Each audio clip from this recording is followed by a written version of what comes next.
Hey guys, Dan here with Pain Free You, and today's topic is that getting better from this distraction pain, from this reaction pain, from this chronic pain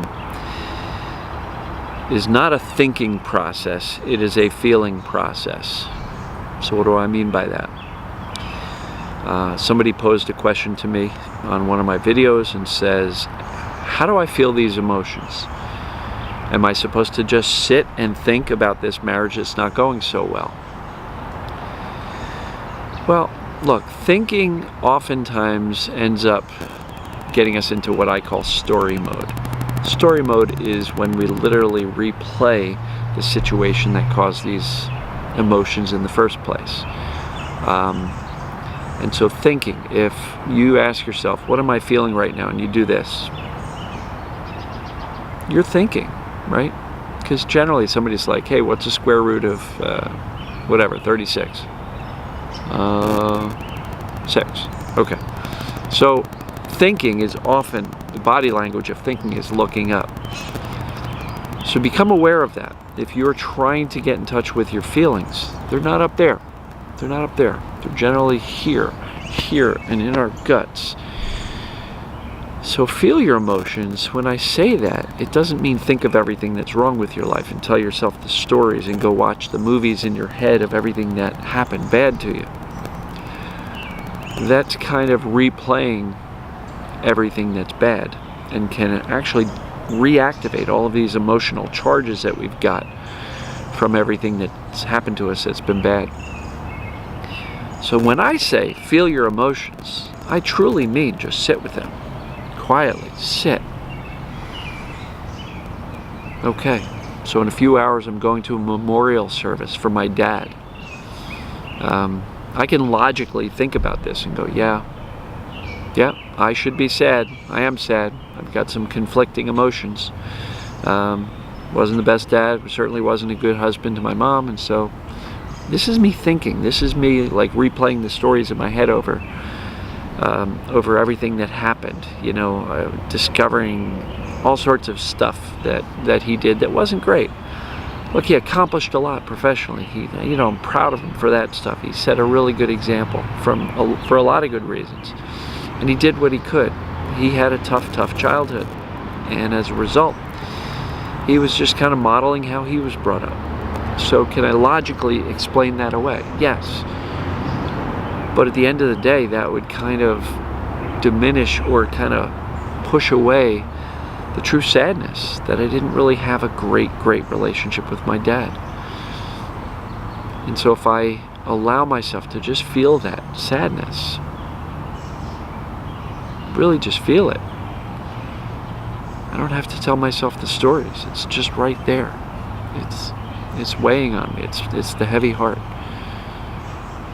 And so if you're saying, I don't know how to feel emotions, that's because you're trying to think a step-by-step instruction, like step 1, do this, step 2, step 3, do this. Like, it's not a step-by-step feeling or thing. When I say feel your emotions, I literally mean feel them. Like, have you ever been sad and cried your eyes out? Do that, right? Have you ever been angry? Have you ever really just felt like, do that. You don't have to tell yourself the story. You don't have to watch the movie in your head 50,000 times over everything that pissed you off about your childhood or your parents or your siblings or your aunts, your uncles, your family, the bully down the street. You don't have to go back and replay those things. As a matter of fact, my belief is that if those things are not bothering you today and you're not feeling emotions about your childhood today, excavating all of the traumas from our past life, I don't know that necessarily helps us. Now, on the other hand, if you are still struggling with self-image, self-esteem, beliefs about yourself that are as a result of the programming, I also believe looking back at those programs and analyzing them and tearing them up and rehashing them in therapy and everything else is not necessarily going to get you better. I believe what we focus on tends to magnify and grow. So if we're going to focus on everything that's wrong with our past life, all we're doing is really building a monster out of our past life.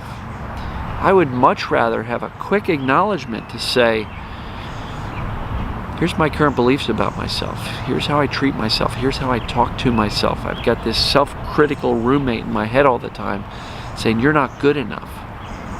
Okay, quick, got it. Here's where I am, starting point. Where do I want to be? That's a good place to go. So, do we really need to rehash our childhood and every bad traumatic thing that ever happened to us and reactivate those emotional charges and experience them as if they're happening again? Look, guys, the brain can't tell the difference between a real event happening right now or an event that we imagine in our heads. The physical reaction to the stress and tension and adrenaline and fight or flight happens right now if you imagine something that happened previously. So I don't think rehashing all of these past traumatic experiences buys us much. I focus on now. What am I feeling now? Right now, I'm feeling sadness about my dad passing a week ago. Feeling really sad about the fact I'm going to go to a memorial service. And it's really sad that this man had a wife who has 3 kids who he doesn't know well. He's got an ex-wife who's my mom and 3 kids who all kind of have mixed feelings about him, and grandkids who really didn't know their grandfather very well. My son's coming along because he's a good kid and he's supporting his dad through this. But other than that, my dad's 85 years old. He's got immediate family showing up, and that's it. He's got no other friends. He's got nobody else making the trip to come to his memorial service. That's really sad. That's really sad, because it means that he lived in his own world. He lived isolated emotionally. He wasn't good at connecting with others. Professionally, he did great. You know, he was an orchestra conductor. He conducted to over 500,000 people over his 30-year career as a conductor. He did some fantastic stuff. But he was so focused on success in business that he lost all the connections of everything that was meaningful. You know, he doesn't have good connections with us kids. He doesn't have good connections with my mom, who he was married to for 46 years. She chose not to attend his service today. You know, so really, really sad stuff. So I'm going to allow myself to feel the heck out of that today and for a long time. Really sad that I missed out on an opportunity to have a great relationship with my dad. Jealous that other people have great relationships with their dads. Lots of feelings. So what does it mean to feel? It means feeling it. Let it kick you in the gut. It's okay. We're supposed to feel these things. We're not supposed to think, and we're not supposed to just think about stuff and go, yeah, if I'm thinking about this, yeah, I should be really mad. I should be really sad. I should be really... No, we don't think about our emotions. We feel our emotions. So to the person who said, how do I feel my emotions? Should I just think about this marriage that's not going so well? No, that's telling stories. That's really rehashing. That's watching a movie in your head of everything this partner of yours did wrong, or that you perceive did wrong. They may not have even done wrong, but if your self-esteem is so fragile and full of fear of abandonment, anything your spouse does might trigger that feeling of abandonment, so you may just be perceiving things as something that this person did wrong. I'm not blaming you. It's real stuff. We all have these beliefs about ourselves, these subconscious programs that keep us on high alert. But really, what you focus on, you get more of. So do you really want to focus on your past traumas? Or do you just want to do enough analysis to go, where am I now? What do I believe about myself now? Where do I want to go? Where do I want to take myself? What do I need to do to get there? So it's not a thinking process. Thinking, yes, you're thinking a little bit about the future. And then you can ask yourself, what would it feel like if I was a little bit less sensitive to the concern of others? Right? What would it feel like if I was a little bit more courageous? And even though I was hurting, I'm going to say, screw it, I'm going out anyway. Because I have something I want to do now. I want to go out into the world and live it. I want to go out into the world and experience it. So when I say in all my videos, feel your emotions, that's what I mean. Don't think your emotions. You know, and guess what? It takes time. It takes practice. We've had a lifetime of repression where we've been running away from and pushing these emotions away forever, for a really long time. And so when we sit down and we go, all right, I'm going to feel my emotions, sit quiet, what happens? This roommate in our head goes, this is stupid. I don't know where these emotions are. I can't find any emotions. This is dumb. You sit there for 3 minutes and you go, this isn't working. You get up and do something else. Then you try it again later. You sit down and say, I'm going to really feel these emotions. It takes practice, right? A daily practice, every single day. You want to give yourself permission to feel whatever you're feeling. Somebody asked, how do I deal with somebody who is causing anger in the moment? I can't really lash out at them. I can't explode at them, especially if it's a family member or a spouse. So what do? Well, look, social consequences exist. And if you are going to explode and vomit your emotions out at everybody around you, that can cause social consequences. Now, that's not a suggestion to suck it up, swallow it. But what I'm suggesting is sometimes when the situation warrants, we do need to kind of bite our tongue and say, really angry, but now's not the time. So what do we do with that? I'm not telling you to bottle it up and repress it. What I'm telling you is, as soon as possible, find some private time, some quiet time, whether you go to the bathroom, to a bedroom, close the door, get in your car, drive and take a scream out, right? What we want to do is give ourselves the permission to truly feel these emotions. Because look, sometimes when somebody we are close to continues to enrage us, sometimes it warrants an adult conversation. But when do you think that adult conversation is going to go better? When you're in the moment and you're ready to punch them in the face? Or after you've had an opportunity to kind of resolve some of these emotions? Allow yourself to feel them. Scream in the car, cry in the car, do whatever you need to feel these emotions.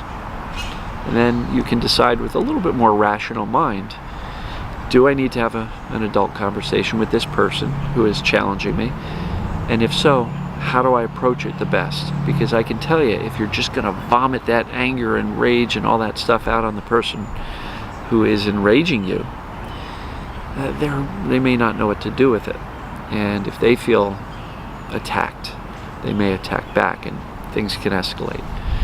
So give yourself the gift of allowing yourself to feel emotions first. Not think it through, but feel your emotions. The first and primary thing you want to do is give yourself permission. Decide, as ugly as these feelings are, as uncomfortable as they are, give yourself the permission to feel them deeply. Like in the gut, in the neck, in the chest. It's just awful. Right? And inevitably, you're going to feel better after doing so. You always feel like there's a weight off your shoulders. Like, it was good to get that out. Right? That's the way it works. That's why we were designed to cry, is because crying helps us get some of this stress and sadness out of us. And when we allow ourselves to do that, it's actually relieving and healing almost. And then we can pursue life with a little bit more of an optimistic and thoughtful and intentional way, as opposed to trying to bottle up all this sadness. For me, I gotta let it out. It's gonna be a tough day, it's gonna be a tough week, it's gonna be a tough month, it's gonna be a tough rest of my life. I don't have a dad anymore. So my permission to myself is to feel it. When it hits me, allow it, right? And when the anger or the jealousy of not having the dad who I wished I had hits, give myself permission to feel that stuff. So feel. That's what I mean by feel your emotions. It's not a thinking process. If you go, what am I feeling right now? Well, work kind of sucks, and yeah, I had a bad day of traffic, and yeah, I think I should be angry. I think I should be depressed because work sucks. It's not how you do it. You just got to really kind of Get quiet. Focus on your gut, your chest, your neck. That's generally where these emotions are felt, at least for me and a lot of other people. If you can feel a physical sensation in your body, try to identify with that. And what is that feeling? Does it feel sad? Does it feel angry? Does it feel rageful? Does it feel jealous? Does it feel like shame? Oh, such shame, such guilt. Oh, right, this stuff, it's uncomfortable. But when you can truly give yourself permission to feel, what's on the other side of that is a feeling of relief and weight coming off your shoulders. And guess what? This process I'm describing here, feeling your emotions, not thinking them, feeling them, is the answer to this chronic pain caused by TMS, diversion pain syndrome, distraction pain, the reaction pain I talk about. Feeling your emotions and becoming safe with them, feeling safe with them, accepting them, welcoming them, is how we end the pain and the chronic pain. Why? Because by giving yourself the permission, we're basically helping to empty out that subconscious, and you don't have that subconscious boiling up all around us and threatening us and causing us to get into that fight or flight, and then responding with anxiety, tension, and fear and cortisol through our bloodstream and pain, which serves as a distraction, right? Because if we can allow ourselves to feel these emotions on an ongoing basis and empty out that subconscious over time and with practice, with daily practice, it's not going to really boil up. Yes, we'll have stressful days. Yes, we'll have more difficult days. And yes, sometimes pain will come along. But as long as you continue to feel these emotions and continue to give yourself permission to feel these emotions, it's going to get easier and better. And the pain will let go. It took me a long time to get there, but I didn't know all these things I'm sharing when I was going through it. Wish I did. But you can get there. You can get pain-free. So it's a feeling process, not a thinking process. The next video I'm going to shoot has to do with fear. So pay attention and look for that one tomorrow. Appreciate you guys. Love you. Hopefully this was helpful. If it was, please comment below. If you have any thoughts, questions, comments, please do and share it. So thank you again. Love you.